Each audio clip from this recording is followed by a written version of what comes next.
Ya pemirsa, kembali bersama kami dengan Dialog Jurnal Siang, masih membahas seputar mengenai perang media sosial antara dua kubu calon presiden dan calon wakil presiden kita. Mbak Cassandra, tadi saya potong ya, tadi Anda sebutkan ada beberapa karakter yang memungkinkan para pengguna media sosial menggunakan kalimat-kalimat yang kasar. Ada tidak secara profil begitu yang cenderung bisa melakukan hal tersebut, Mbak?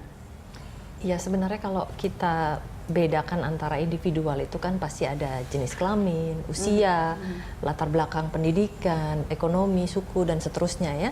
Tapi kembali lagi bahwa apakah ada kecenderungan yang muda atau yang tua atau yang suku tertentu akan lebih, ternyata enggak. Pada dasarnya akhirnya kembali lagi kepada individunya tersendiri. Ada orang-orang tertentu yang memang punya karakter yang khas, yang bisa melakukan semacam pelanggaran normatif masyarakat, sampai kalau saya boleh menyebut sudah terjadi cyberbullying.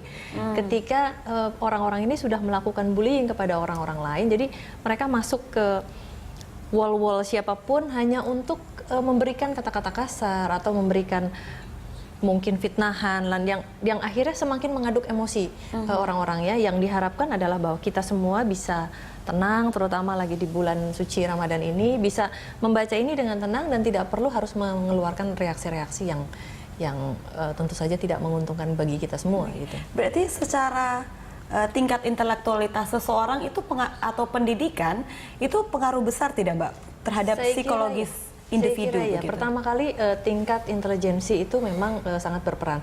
Tetapi selain tingkat kecerdasan intelektual, itu kan juga dibutuhkan sebuah tingkat kecerdasan emosional. Bagaimana seseorang bisa menahan diri ketika ada tulisan-tulisan, sebenarnya tulisannya biasa saja tapi reaksinya bisa berlebihan. Apalagi yang tulisannya memang provokatif, bisa jadi malah memicu reaksi yang lebih besar lagi. Mbak, kalau mengamati perang media sosial terkait Pilpres ini, Mbak melihatnya itu kenapa, apa alasan atau motif mereka sehingga begitu terpicu emosinya saat kandidat yang dia dukung dijelek-jelekan begitu? Saya kira yang pertama yang saya lihat itu adalah pendukung ini yang cinta sekali sama capresnya, sangat cinta ya. Jadi baik pilihan 1 dan 2, para pendukung ini cinta sekali, dan kadang-kadang cintanya mungkin buta ya. Apakah sesuai, realistis atau tidak realistis, sehingga akhirnya yang penting adalah capres unggulannya itu yang paling baik, sementara yang lain itu jelek gitu. Padahal kan kembali lagi tidak mungkin seperti itu. Pasti ada kelebihan, pasti ada kelemahan, dan di mana yang akhirnya paling penting itu adalah yang mana yang bisa menimbulkan rasa percaya. Nah, ketika orang-orang ini punya harapan yang tinggi, lalu punya tingkat kepercayaannya, setiap capres dan cawapres kan punya pendukung-pendukung yang setia ya. Nah, bagaimana mereka bisa mengendalikan kecintaan, keyakinan untuk tetap berpegang kepada realitas, berpegang kepada rasionalitas, dan tentu saja menjaga emosi supaya tidak sampai teraduk-aduk dan akhirnya justru merugikan diri dan orang lain. Itu yang paling penting. Baik, ini kan kata Mbak Cassandra, Mas Satria, cinta itu buta begitu. Nah, ini ada beberapa isu menyebar juga mengenai akun anonim begitu kan di media sosial. Selain akun real, ada akun anonim juga yang dikatakan dibayar untuk mendukung kubu tertentu begitu. Mas Satria melihatnya bagaimana nih? Kalau untuk akun anonim memang sebagian berpengaruh, tapi dari pengamatan kami tidak begitu besar ya. Justru yang lebih besar pengaruhnya adalah akun-akun yang langsung terafiliasi ke kubunya masing-masing, kedua kubu. Misalnya kalau dari kubunya Capres Pak Prabowo itu akun-akun yang terafiliasi dengan beliau, misalnya dari Partai Gerindra, dari Partai PKS, atau partai-partai koalisi yang lain gitu.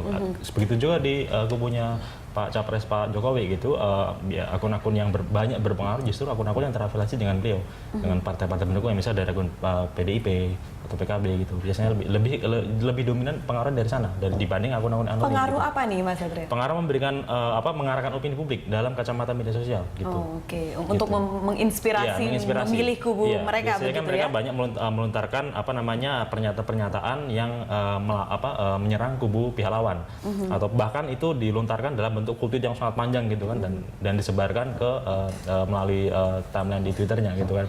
Dan justru kalau mereka juga rata-rata kan punya follower yang sangat tinggi ya, justru karena follower sangat tinggi otomatis daya pengaruhnya jauh lebih besar dibanding akun-akun anonim yang mungkin jumlah followernya jauh lebih sedikit gitu. Nah, dari pengamatan Anda, ini pengaruhnya besar tidak untuk kita katakanlah mempengaruhi atau merubah para voter untuk memilih kubu mereka begitu? Kalau dalam konteks sebelum Pilpres kemarin, pengaruhnya sangat besar, Mbak. Dalam arti sekali dia melontarkan pernyataan kan, di bawahnya dia akun-akun dia itu ada follower-followernya, juga banyak akun-akun yang punya follower yang tinggi juga gitu. Misalnya dari dia itu seorang aktivis, dia seorang pengamat gitu yang pro terhadap beliau gitu kan. Itu dia misalnya meretweet atau mau mereplay dengan konten yang sejalan dengan yang dia nyatakan, otomatis itu kan memberi pengaruh lagi ke follower-followernya berikutnya lagi, dari berjenjang ke bawah gitu, semakin tinggi gitu. Jadi katakanlah misalnya pengguna media sosial sekarang mencapai 60 juta ya se-Indonesia gitu, itu reduplikasi pengaruhnya bisa 2 kali lipat ya ke jumlah voters ya, jumlah konstituen yang ada sekarang ini. Oke, Gitu. baik. Mbak Cassandra, ini kan di media sosial mereka berperang. Bagaimana di nyata? Apakah ini ada korelasinya antara kehidupan di media sosial dan nyata? Karena banyak sekali beberapa orang yang sampai di-mute atau di-unfollow atau di-unshare begitu teman-temannya di media sosial karena berbeda pendapat terkait Pilpres gitu. Saya kira pun akhirnya seperti itu ya. Jadi tadi apakah ada kaitannya juga dengan reaksi pemilih? Saya justru melihat mungkin yang follower itu tidak memberikan dampak terhadap reaksi pemilih, tetapi sangat efektif untuk mengaduk-aduk emosi, ya, sangat efektif sehingga akhirnya kondisi emosional masyarakat menjadi semakin tidak stabil dalam hal ini. Dia mungkin tidak efektif untuk mengarahkan vote, tapi dia efektif membuat makin kacau, makin marah, makin emosional. Nah, seringkali keluar dari medsos ini pun juga akhirnya terbawa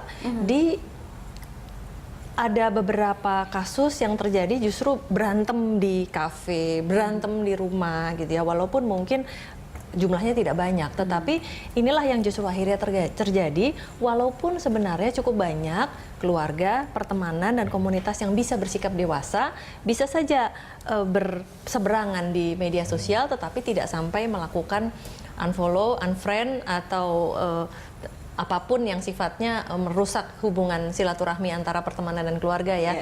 Jadi kembali lagi populasi untuk orang-orang yang sampai melakukan seperti itu tetap ada.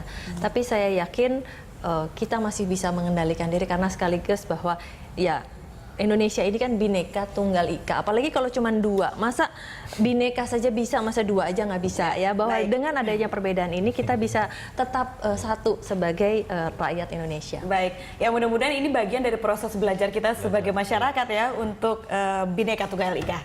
Baik, terima kasih. Pemirsa, kita akan kembali setelah jeda berikut ini masih membahas mengenai perang media sosial terkait Pilpres 9 Juli lalu.